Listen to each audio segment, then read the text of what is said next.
Bismillahir Rahmanir Rahim. Johnny's Vice. Alhamdulillah Rabbil Alameen. Hasbunallah wa ni'mal wakil. The Lord is my light and my salvation. Whom shall I fear? And yea, though I walk through the valley of the shadow of death, I will fear no evil, for thou art with me. Thy rod and thy staff, they comfort me. Thou preparest a table before me in the presence of my enemies. You anoint my head with oil. My cup runneth over, and surely goodness and mercy shall follow me all the days of our lives. And we shall dwell in the house of the Lord forever and ever. Amen. Assalamu alaikum. It's Thursday. Welcome to Johnny's Bite. This morning we're meeting at the forecourt of the TDC. And we're doing the Harbour City Bazaar. You have to be there. And if you're a vendor, you can pay 2,000 Ghana cedis and be part of this experience to push out your goods and your wares. If you're also a food and beverage vendor, 1,000 Ghana cedis and you can push out your wares. So go to the TDC forecourt and you fill the forms and get the procedure right. We're there from Thursday all the way through to Sunday, and you can't miss it. Christmas is in the air, so you do your early bird shopping, you get the discounts, the right discounts, and then we can all smile at Christmas. Now, yesterday I played for you a video. I played a video that showing right at the intersection of the Kotoka International Airport in the heart of the Accra, in the heart of the city, where a woman was bathing for her kid, and the Ladma folks stepped in there. Reverend Nikwe and his team, Nimale and his team, they stepped in there to deal with the issue. So we'll play a bit of the video for you. Play the video for me, please. There was. Who can carry no beer? Cannot we young? Who's Maria? The mouse. Yes, it last week from you, $200.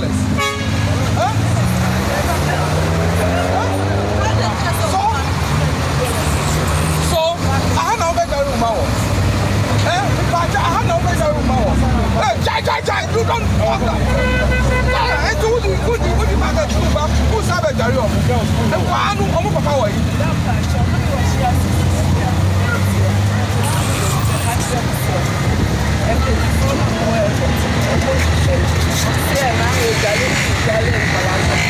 And then now they are carry on. Hey!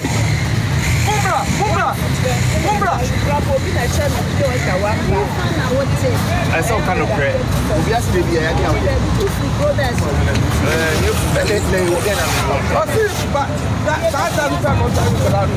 So it's obvious that the woman needs help. Keep the video on. It's obvious that the woman needs help. And for me, I'm happy that the Dade Kotoka Municipal Assembly got in there to fix the issues. But this issue, first of all, I must say, shouldn't have happened in the first instance.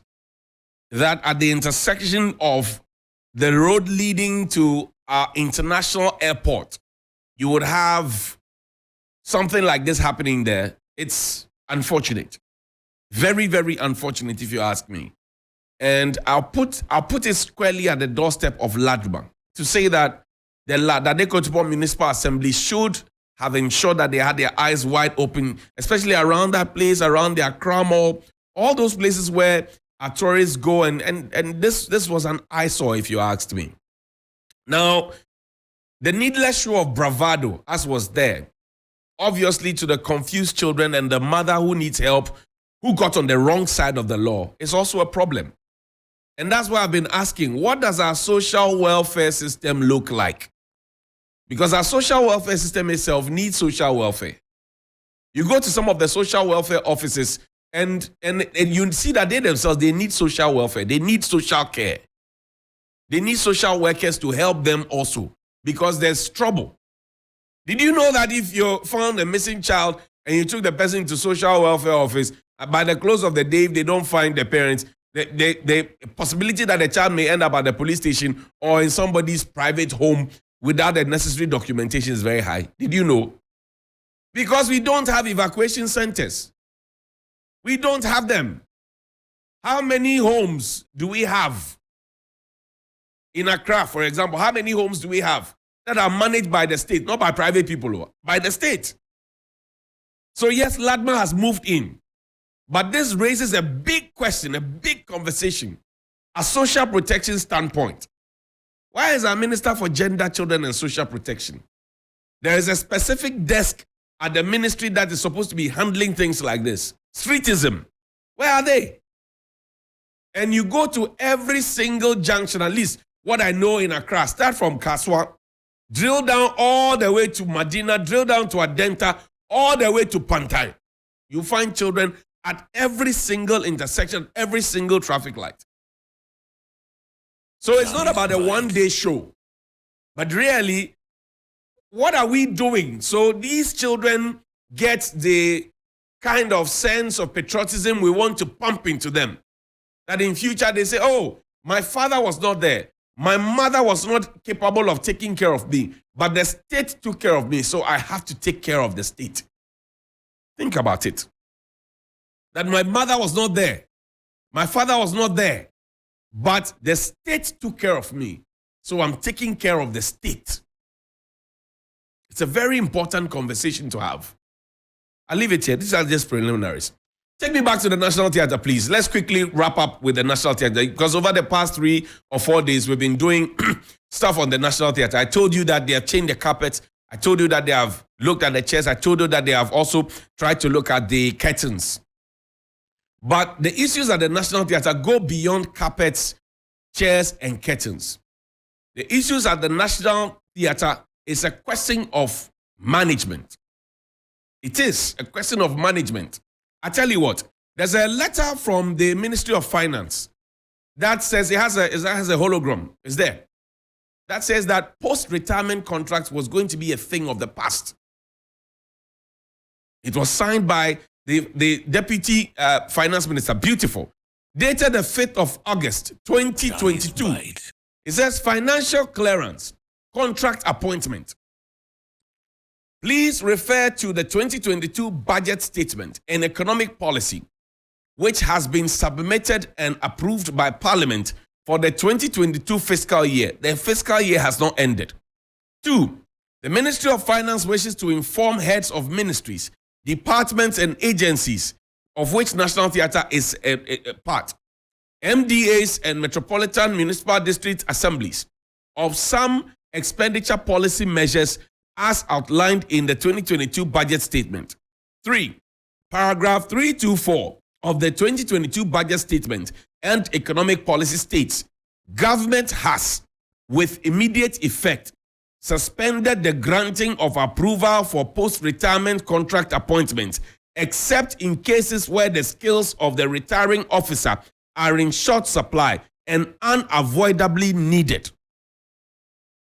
Government has, with immediate effect, suspended the granting of approval for post-retirement contract appointments, except in cases where the skills of the retiring officer are in short supply and unavoidably needed. In view of this, we are unable to grant financial clearance for post-retirement contract appointments at this stage. Please treat as urgent. Abena Osei Asari, Deputy Minister for Finance, signed it. All Chief Directors, Ministries, Department, agencies, blah, blah, blah, blah, blah, was there.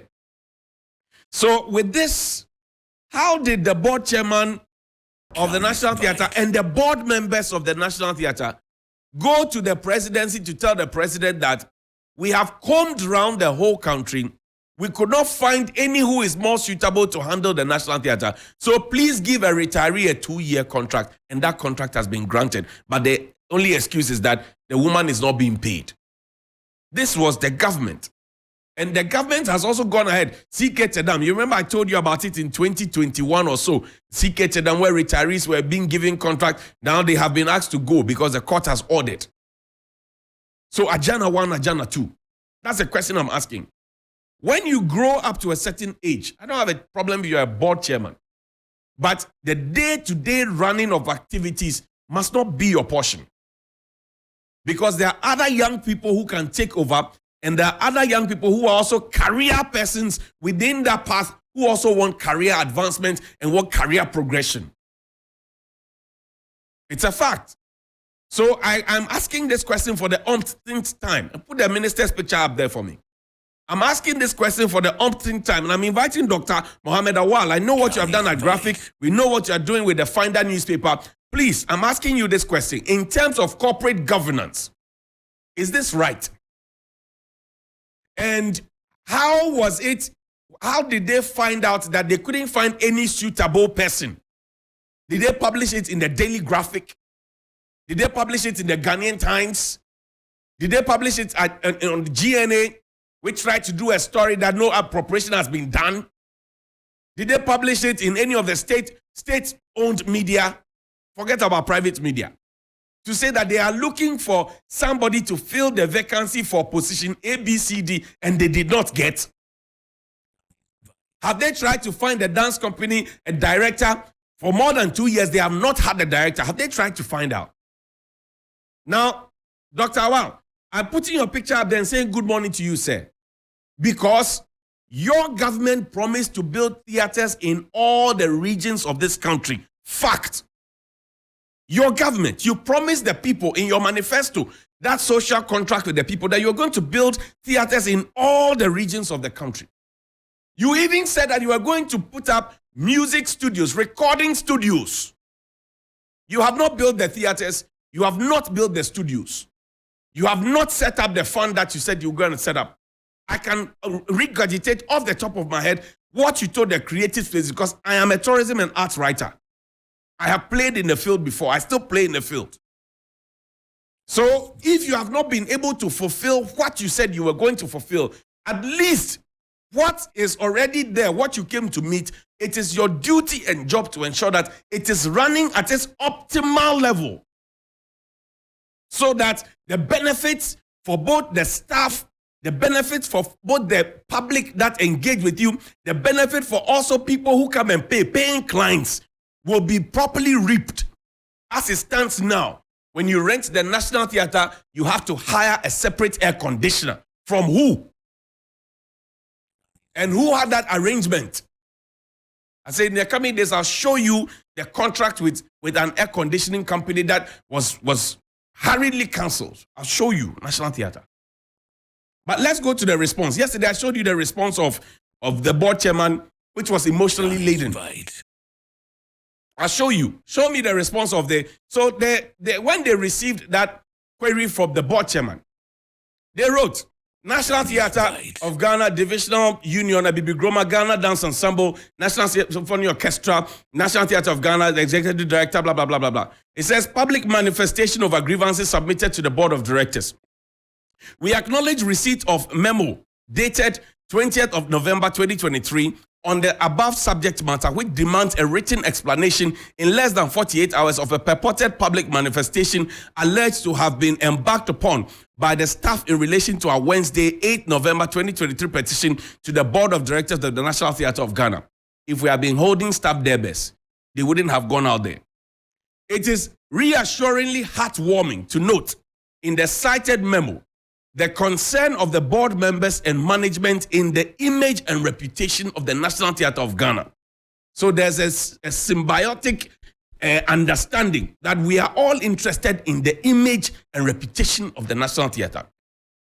Similarly, it is this same concern which motivated staff to first draw the attention of management and later the board to the dwindling fortunes of the institution and stress the urgent need to turn things around. So they first went to the management. After it failed, they went to the board. Dr. Awal, you see why I'm inviting you into the conversation? Because you are the supervising ministry of that entity. While we await the board's intervention on our petition, the union wished to state that the submission of concerns to the Board of Directors on Wednesday, 8 November 2023 did not involve any public manifestation. Rather, staff were greeted with heavy police presence upon reporting to work on that day, and this got some members agitated. As is normal with the work culture of the theatre, members got into drumming and dancing to calm their nerves. Drama is in place. The action may have been misconstrued as a public manifestation that has exposed the National Theatre to public ridicule and cast a slur on the integrity of the board and management with a negative impact on the patronage and image of the institution. That is not correct. I've showed you, covered. The place was full.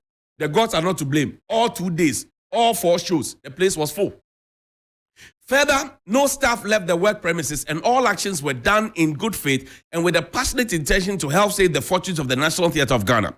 Indeed, the integrity of the National Theatre of Ghana is manifested by the experiences of our patrons. By way of information, Patronage to performances at the National Theatre since the day has all received overflow in the various spaces. This is their response.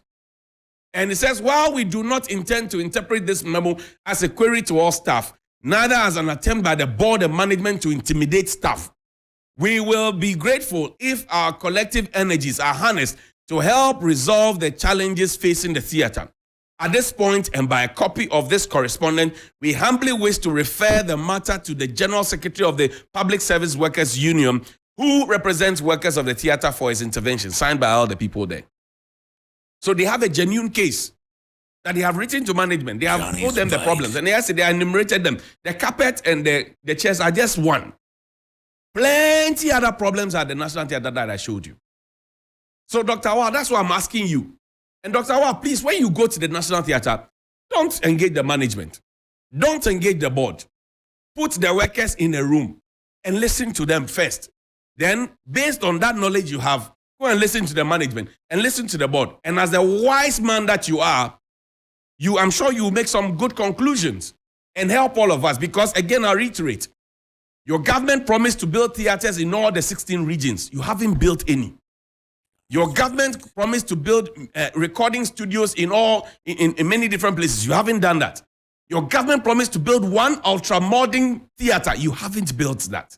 So your least that you can do, sir, is that what already exists, which is being left to rot, you will pay attention to it and make the man whose picture is behind you proud.